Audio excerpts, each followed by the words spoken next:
नमस्कार। The fraud news and views network में आपका स्वागत है। आज हम आपसे बात करेंगे परीक्षाओं में नकल के बारे में, पेपर आउट किए जाने के बारे में।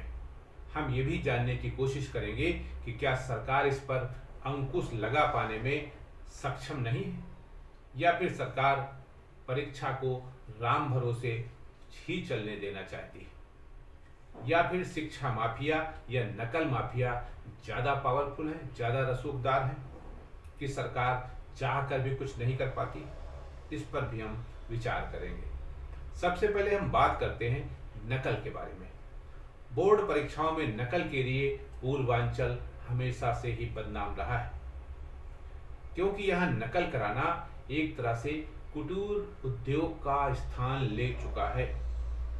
इनमें बलिया का नाम सबसे टॉप पर है। 2019 तथा 2020 में भी यहाँ पर पर्चे आउट हो चुके हैं, लेकिन चाहे सरकार हो या जिला प्रशासन के अफसर, इन लोगों ने कभी भी इसको गंभीरता से नहीं लिया और इम्तहानों में नकल कराने का सिस्टम साल दर साल लगातार बढ़ता गया। पूर्वांचल में नकल का अंदाजा इसी बात से लगाया जा सकता है कि 2017 के विधानसभा चुनाव के दौरान प्रधानमंत्री मोदी ने गोंडा में नकल के लिए परीक्षा केंद्रों की बोली लगाए जाने की बात कही थी और चर्चा की थी कि यहाँ की परीक्षाओं में बोलियां लगती हैं।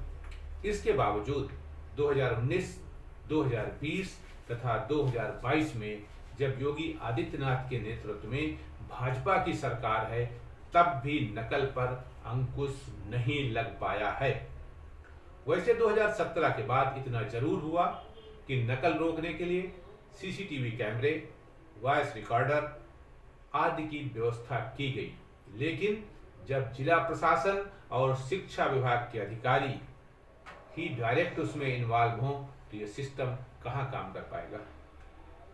अब इस बार सरकार नकल को लेकर शायद कुछ ज्यादा ही सख्त हो गई है। तभी तो बलिया में डीआईओएस समेत करीब दर्जन भर लोगों को अब तक जेल भेजा जा चुका है।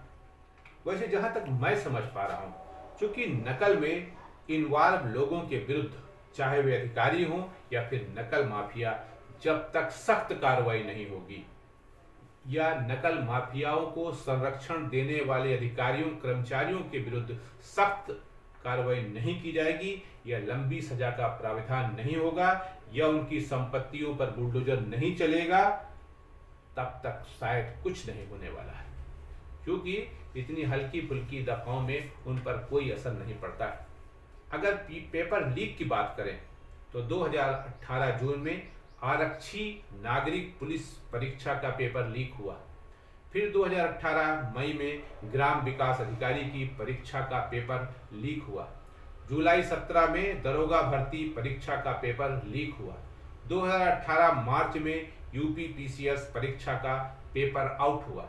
2018 एसएससी लोअर सबऑर्डिनेट परीक्षा पेपर लीक हुआ। 2021 पीईटी परीक्षा का पेपर आउट हुआ। मतलब लगातार पेपर आउट होते रहे, नकल बढ़ती रही, अधिकारी मस्ती की जिंदगी जीते रहे, किसी ने इसे गंभीरता से नहीं लिया।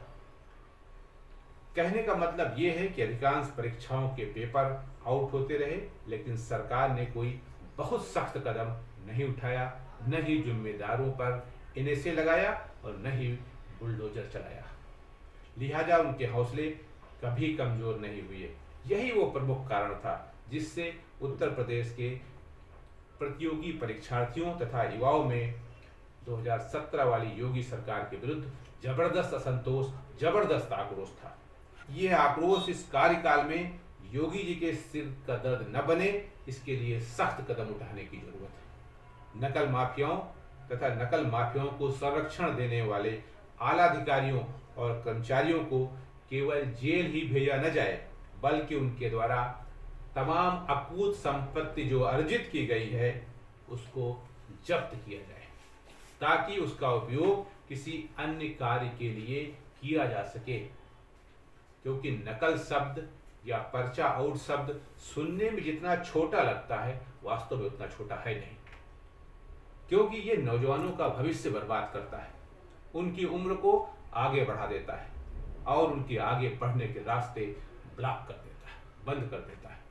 अगर इसे दूसरे शब्दों में कहें तो इस तरह की घटनाओं से परीक्षार्थियों का मनोबल टूटता है, विश्वास टूटता है और उन्हें लगता है कि पैसे के जरिए सब कुछ खरीदा जा सकता है, नौकरी भी खरीदी जा सकती है। इतना ही नहीं, जिस परीक्षा में लाखों बच्चे शामिल हों, उसके आयोजन में करोड़ों करोड़ रुपया खर्चा होता है, लेकिन पेपर लीक, नकल जैसे कारनामों से पूरी प्रक्रिया ध्वस्त हो जाती है, पूरा संसाधन बर्बाद हो जाता है।